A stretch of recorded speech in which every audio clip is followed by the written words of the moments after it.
दोस्तों, आज हमारे देश की महंगाई एक चरम सीमा पर है। अगर ऐसी परिस्थिति में आपको कहा जाए कि 10,000 रुपये की सैलरी में आप फाइनेंशियल प्लानिंग करके आने वाले समय में 1 करोड़ का कॉर्पस बना सकते हैं, तो क्या आपको विश्वास होगा? नहीं ना। लेकिन आज की इस वीडियो में मैं आपको बताऊंगा कि 10,000 रुपये की सैलरी से भी आप आने वाले समय में फाइनेंशियल फ्री हो सकते हैं। और सिर्फ जो है आप फाइनेंशियल फ्री ही नहीं, बल्कि आप जो है 10,000 रुपये की सैलरी से आप अपने परिवारों का मेंटेन भी कर सकते हैं। और इसके साथ साथ जो है आप आने वाले समय में 1 करोड़ रुपये का कॉर्पस भी बना सकते हैं। तो आप जो है इस वीडियो को शुरू से लेकर के अंत तक अवश्य देखें। आज की इस वीडियो में आपको प्रैक्टिकल जो है यहाँ पे तरीके से बताऊंगा कि किस तरीके से आप 10,000 रुपये की सैलरी से फाइनेंशियल फ्री हो सकते हैं। अपने परिवारों को मेंटेन करने के साथ साथ आप जो है यहाँ पे 1 करोड़ रुपये के कॉर्पस बना सकते हैं।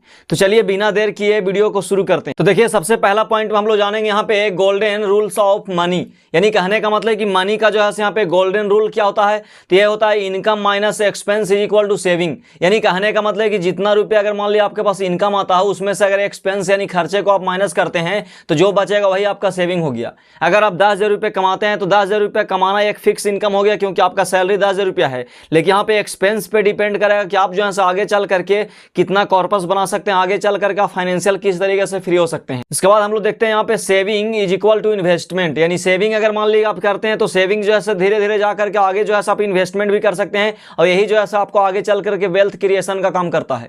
सबसे पहला आपको क्या करना होगा, सेविंग करना होगा। सेविंग के बाद जो है उसी अमाउंट को आप इन्वेस्टमेंट करें, और इन्वेस्टमेंट से ही जो है लॉन्ग टर्म में वेल्थ क्रिएशन होता है। दूसरा पॉइंट हम लोग यहाँ पे देखते हैं basic budget plan of 10,000 salary. यानी कहने का मतलब कि 10,000 रुपये की सैलरी से आप बेसिक जो है बजट प्लान किस तरीके से कर सकते हैं। अगर आप 10,000 रुपये की सैलरी अगर मान ली उठा रहे हैं तो 10,000 रुपये की सैलरी से आप अपने परिवारों को मेंटेन कर रहे हैं। स्मार्ट अप्रोच के माध्यम से आप यहाँ पे जो है 10,000 रुपये की सैलरी से आप अपने फैमिली का मेंटेन भी कर सकते हैं, और आने वाले समय में जो है आप फाइनेंशियल फ्री भी हो सकते हैं। तो हम लोग यहाँ पे तोड़ते हैं इसको, 10,000 रुपये की सैलरी को हम लोग यहाँ पे बारीकी से तोड़ते हैं। तो सबसे पहले हम लोग मानते हैं कि हाउस होल्ड, यानी कहने का मतलब कि आपकी जरूरी का जो खर्चा है, जरूरत का जो आपको खर्चा मान लीजिए क्या है जो है 6,000 रुपया। यानी 6,000 रुपये में आप अपने परिवारों का जो है भरण पोषण कर पाते हैं अगर 10,000 रुपये की सैलरी उठाते हैं तो। क्योंकि 10,000 रुपये की सैलरी में अगर मान लीजिए कि आप इन्वेस्टमेंट अगर नहीं करते हैं तो यहाँ पे जो है स्मार्ट अप्रोच के जरिए आपसे आप यहाँ से इन्वेस्टमेंट भी चालू कर सकते हैं। तो यानी कहने का मतलब कि 6,000 रुपये यानी 60% जो है आपका यहाँ पे खर्च हो गया। और क्या, तो सेविंग और इन्वेस्टमेंट के लिए हम लोग यहाँ पे मान के चलते हैं 20% यानी 2,000 रुपया। 2,000 रुपया जो है आप लोग यहाँ पे सेविंग और इन्वेस्टमेंट के लिए जो है आप यहाँ पे निकाल के चल सकते हैं, जो 20% होता है। और इमरजेंसी फंड आपको यहाँ पे क्रिएट करना 10%, यानी 10% जो है आप इमरजेंसी फंड में डालें, जो 1,000 रुपये होता है। अब यहाँ पे अगर देखा जाए तो टोटल आपका कितना हो गया, 6,000 रुपया जो है आपका हो गया यहाँ पे हाउस होल्ड में। यानी कहने का मतलब कि जो जरूरत का खर्चा उसमें 2,000 रुपया जो है आपको काजी में आ गया सेविंग और इन्वेस्टमेंट में। तो 6 और 2 हो गया 8,000 रुपया। 1,000 रुपया जो है आप इमरजेंसी फंड में डालें, 9,000 रुपया हो गया। और 1,000 रुपया जो बचता है वो सबसे जो है जरूरी चीज़ है, लाइफ और हेल्थ इंश्योरेंस के लिए जो है 1,000 रुपया, ये 10%। यानी कहने का मतलब कि आप जो है 10,000 रुपये की सैलरी को इस तरीके से आप तोड़ दें। इस तरीके तोड़ने के बाद जो है हम लोग आगे देखते हैं कि किस तरीके का आगे चल करके हमारा वेल्थ जो है यहाँ पे क्रिएट होगा। अब यहाँ पे बहुत सा लोगों का प्रश्न होगा कि 10,000 रुपये की सैलरी में हमें इमरजेंसी फंड क्यों क्रिएट करना होगा। तो इमरजेंसी फंड और यहाँ पे इंश्योरेंस जो है क्यों जरूरी है उसके बारे में जरा हम लोग यहाँ पे देखते हैं। इमरजेंसी फंड जो है आपको 6 मंथ का जो है खर्च, मतलब आप टारगेट लेके चलिए कि 6 महीने का जो भी खर्चा होता है, अगर आप 6,000 रुपये महीने में खर्चा होता है तो आप जो है 36,000 रुपये जो है यहाँ पे इमरजेंसी फंड में डालें।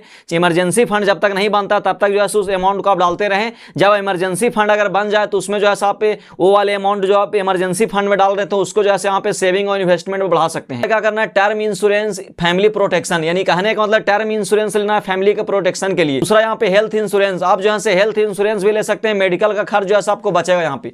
यानी ये टर्म इंश्योरेंस में क्या होता है कि अगर आप नहीं रहते हैं तो आपके फैमिली का जो है वहाँ पे रिकवर मिलता है, जिसके वजह से क्या होता है कि आपके फैमिली जो है यहाँ पे सर्वाइव कर पाएगी लॉन्ग टर्म में। और अगर हेल्थ इंश्योरेंस का अगर मान ली करवाते हैं तो आपको मेडिकल का जो है खर्च आपका बच जाता है।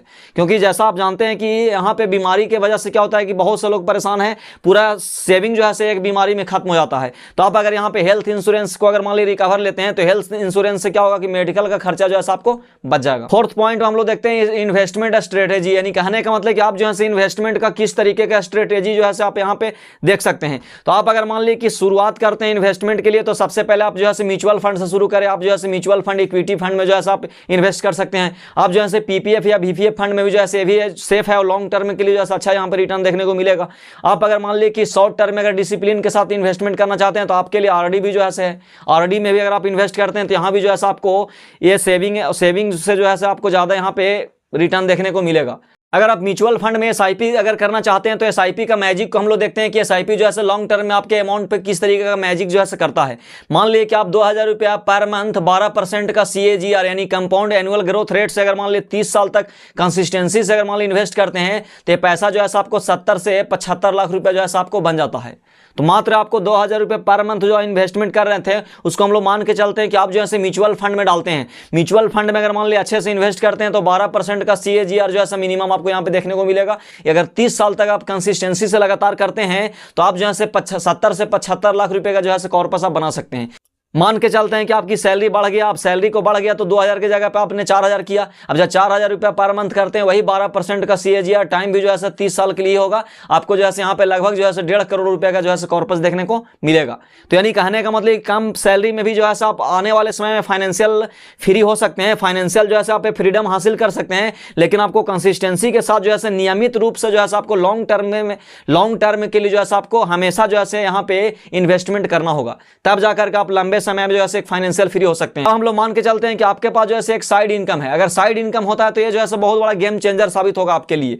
अगर आप साइड इनकम नहीं अगर मान लीजिए कि है तो साइड इनकम जो है यहाँ पे जनरेट भी कर सकते हैं। जैसे मान लीजिए आप जो है वीकेंड में फ्रीलांसिंग करें, वीकेंड में जो है आप मान लीजिए कोई जो है स्किल को सीख करके आप जो है आउट इनकम जो है बना सकते हैं, अलग से जो है मतलब आप इनकम को यहाँ पे जनरेट कर सकते हैं। आप जो है किसी भी तरीके का स्किल को सीख करके आप जो है उसका ट्यूशन या कोचिंग दे सकते हैं, जिसके माध्यम से क्या होता है कि आपको आउट इनकम आता है। आप जो है ऑनलाइन स्किल मान लीजिए जैसे यूट्यूब हो गया, कंटेंट ट्रेडिंग, ये सब चीज़ों से भी जो है आप इनकम को कर सकते हैं। जब इन सभी चीज़ों से आप इनकम को करते हैं तो खर्च आपका जो है सेम रहेगा, खर्च को बढ़ाना नहीं है, खर्च जो है आपको नियमित रखना है, खर्च उतना ही फिक्स रखना है। लेकिन इन सभी चीज़ों से जो पैसा आएगा उसको आपको क्या करना है कि यहाँ पे जो है आप इन्वेस्टमेंट को जो है बढ़ाने में काम करें। जब इन्वेस्टमेंट अगर आपका बढ़ेगा तो यहाँ से क्या होगा कि कॉर्पस जो आपको यहाँ पे बन रहा था उससे जो है दुगना बनेगा और कम समय में भी जो है वाला आप अचीवमेंट को जो है कर सकते। 7वां पॉइंट में जो आपको यहाँ पे करना होगा, एक्सपेंस को कंट्रोल करना होगा और मिस्टेक को जो है आपको अवॉइड करना होगा। क्योंकि अगर आप 10,000 रुपए की सैलरी से फाइनेंशियल फ्रीडम हासिल करना चाहते हैं तो बहुत सा चीजों पर जो है आपको कंट्रोल करना होगा और बहुत सा मिस्टेक को जो है आपको यहाँ पे अवॉइड करना होगा। जैसे मान लीजिए कि जरूरत भी चाहत, यानी किसी भी सामान को खरीदने से पहले आपको देखना होगा कि वो जो है जरूरत का चीज है या चाहत का। क्योंकि चाहत के चीजों का आप खरीदते हैं तो 10,000 रुपए की सैलरी में जो है आप यहाँ पे फाइनेंशियल फ्री नहीं हो सकते हैं। कोई भी सामान को खरीदने से पहले आप चेक करें कि ये जो है चाहत का चीज है या फिर जरूरत का चीज। जरूरत का चीज को खरीदें, क्योंकि 10,000 रुपए की सैलरी में आप चाहत के चीजों पे अगर मान ली खर्च करते हैं तो आप यहाँ पे फाइनेंशियल फ्री नहीं हो सकते हैं। आप जो है लोन या क्रेडिट कार्ड से दूर रहें। किसी भी तरीका का लोन या क्रेडिट कार्ड जो है आपको यहाँ पे फाइनेंशियल ट्रैप में फंसा देगा। यहाँ पे नो सेविंग, यानी सेविंग जो है किसी भी तरह का नहीं करना, ये बहुत बड़ा गलत काम है। तो आप जो है सेविंग को यहाँ पे जरूर प्रेफर करें। इंश्योरेंस इग्नोर, यानी कहने का मतलब इंश्योरेंस को इग्नोर करना भी जो है यहाँ पे बहुत बड़ा घातक साबित हो सकता है। और शॉर्ट टर्म में आप अगर मान ली लालच करते हैं कि शॉर्ट टर्म में जो है लालच के चक्कर में अगर मान ली कहीं अगर मान ली कि लालच में आप वेल्थ बनाने के चक्कर में, अमीर बनने के चक्कर में अगर आप रहते हैं तो ये भी जो है बहुत बड़ी गलत बात है। इन सभी चीजों से आपको बचना होगा। अब हम लोग यहाँ पे देखते हैं final road map to 1 crore, यानी कहने का मतलब 1 करोड़ रुपए के लिए रोड मैप क्या होगा।